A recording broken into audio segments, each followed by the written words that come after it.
First of all, Mr. Steyn, we greatly appreciate you being here. We absolutely love your work, your talk radio, and I've laughed my socks off through most of your books. I know that the ending of this one isn't terribly funny, but the journey is going to be hilarious. You never know. There might be a happy ending, but the happy ending is up to America to make happen. Right. Yes. So, how do you see your role in basically the saving of America? I mean, this is really good stuff. It's stirring, and I think everybody can make a difference, but you have a very good platform to make that point from. Well, it's about the urgency. I disagree with people who think that this is a bookkeeping issue, that we have to recalibrate entitlements and phase it in over several decades. We've got a crisis now. The crisis will become an existential crisis within 2, 3, 4 years. We got until mid-decade to turn this around. So I'm all about the urgency. And when a guy stands on the steps of the Capitol and he starts telling me he's got great plans to reduce spending 8 years after his term of office has expired, I think that guy's a joke, and it's not worth paying any attention to anything further he says. Right, I agree. And the other thing that scares me is the Fed's printing of money. Yeah, which is actually, when we make jokes about Portugal and Greece have a certain amount of discipline imposed on them because they can't print their own currencies. The United States is the only country that can print the currency in which the debt is denominated. And we are in the situation where effectively 70% of American debt, Treasury debt, is being bought by the Federal Reserve. We've outspent the world. There aren't enough people on the planet who want to buy US Treasury debt. And I haven't seen UFOs laden with precious metals yet coming our way to buy it from us. No, that'll be the next thing, when they identify distant civilizations on planet Zongo that are willing to buy Treasury debt. Yeah. You mean we'll find people more stupid than the Democrats? Well, I don't know whether they're more stupid than the Democrats, but clearly we've reached a stage where the Chinese figure they've got all the American debt they need right now. Yes, they absolutely do, and it's a very scary situation. You also speak very vocally about reducing the government, keeping the federal government out of the pockets of the states, and the states out of the pockets of the people. Right.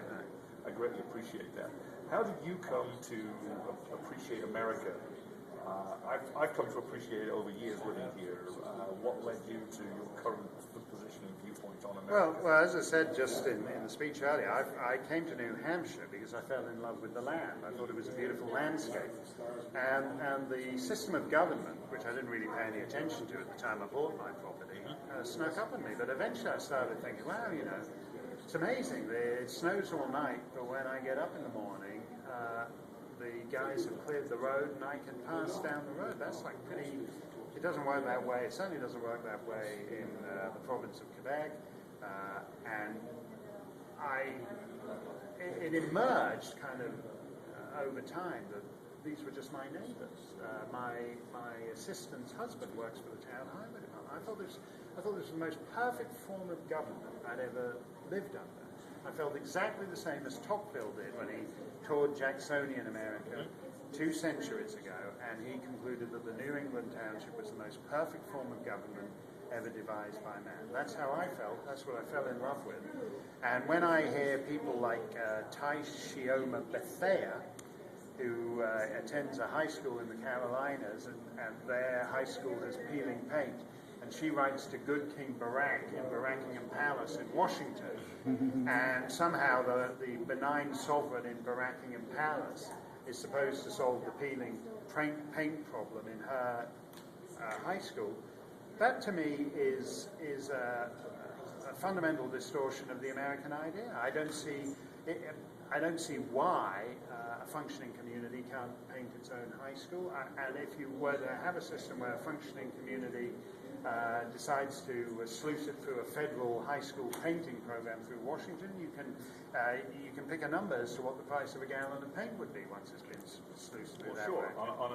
On a kind assessment, the federal government loses between 1/2 and 2/3 of the money that goes in before it comes back out. Absolutely. Just the inefficiency of the bureaucratic process. No, and that's something else, if you live in New Hampshire. I learned an awful lot living in New Hampshire about septic tank construction. And I know that when the pipe that goes from the septic tank to the leach field, the whole point of it is that you lose an awful lot of it through the holes in the pipe along the way. And that's exactly how it works on any federal program. A federal program is like a pipe from a septic tank to a leach field. And it's simply not an effective way of doing things. And the product doesn't smell much better either. That's very true. Well, I'm going to thank you for taking the time to talk to me, and I thank you on behalf of the readers and viewers of Granite Grok for taking a couple of minutes to talk to us. We'll look forward to seeing you a lot more places around the state of New Hampshire.